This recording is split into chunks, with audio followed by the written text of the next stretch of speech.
ఆ జిల్లా నేతలతో మామూలుగా ఉండదు బాబోయ్, మామూలుగా అస్సలు ఉండదు. అదేం రాజకీయమో గాని ఆ నేతలు ఎప్పుడు ఎలా ఉంటారో అస్సలు అర్థం కాదు. ఒకరిపై ఒకరు పొగడ్తల వర్షం కురిపించుకుంటూ ఉంటారు. ఆ వెంటనే అలక పాన్పులు ఎక్కేసి పరస్పరం చిరుబురులాడుతూ ఉంటారు. అధికార కాంగ్రెస్ పార్టీలో ఇదంతా ఎప్పుడూ ఉండేదే అయినా లేటెస్ట్ ఎపిసోడ్ మరోసారి ఆ జిల్లాని talk of the state politics గా నిలిపింది. ఇందుకే ఆ నేతలెవరు, వాళ్ళ మధ్య రచ్చకి కారణం ఏంటి? నల్గొండ జిల్లాలో కాంగ్రెస్ పాలిటిక్స్ మరోసారి ఉత్తమ్ వర్సెస్ కోమటిరెడ్డి. అంతా పై నవ్వులేనా? లోపల ఒరిజినల్ అలాగే ఉందా? కాంగ్రెస్ పార్టీకి ఉమ్మడి నల్గొండ జిల్లా కంచుకోట కావచ్చేమో, కానీ కలహాలకు పెట్టింది పేరుగా కూడా ప్రసిద్ధిగాంచింది.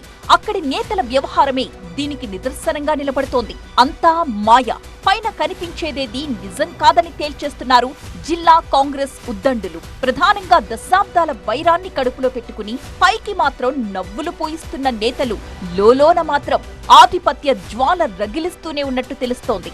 లేటెస్ట్ గా మంత్రులు ఉత్తమ్ కుమార్ రెడ్డి, కోమటిరెడ్డి వెంకట్రెడ్డిల వ్యవహారమే అందుకు ఉదాహరణగా చెప్పొచ్చు.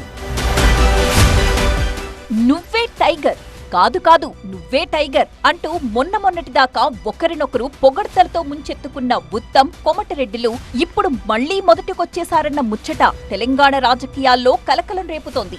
ఇన్నాళ్లు కడుపులో కత్తులు పెట్టుకుని కౌగిలించుకున్నారా అన్న అనుమానాలు రేకెత్తుతున్నాయి. దీంతో ఎవరికి వారు జిల్లా పార్టీలో టైగర్లుగా బిరుదులిచ్చేసుకున్న ఆ ఇద్దరు నేతల మధ్య ఆధిపత్య పోరు ముదిరి పాకాన పడినట్టు కనిపిస్తోంది.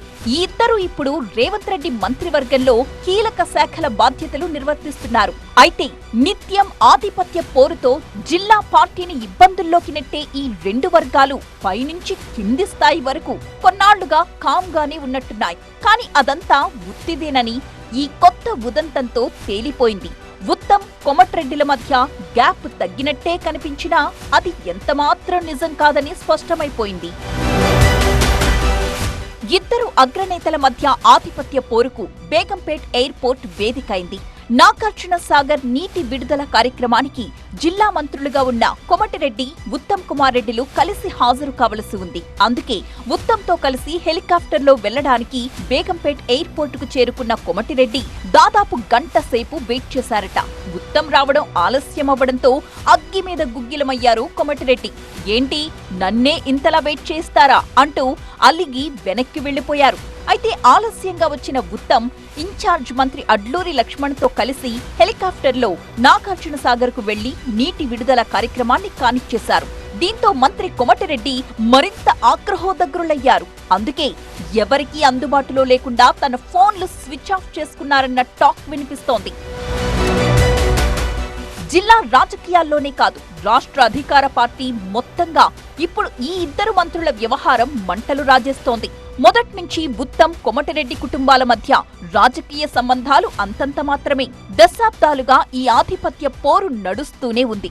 ఉమ్మడి రాష్ట్రంలో వైఎస్ఆర్ సీఎంగా ఉన్నప్పుడు కోమటిరెడ్డి బ్రదర్స్ హవా కొనసాగితే ఆ తరువాత పీసీసీ చీఫ్ గా ఛాన్స్ కొట్టేసి ఏఐసీసీలో ప్రాధాన్యత పెంచుకున్నారు ఉత్తమ్.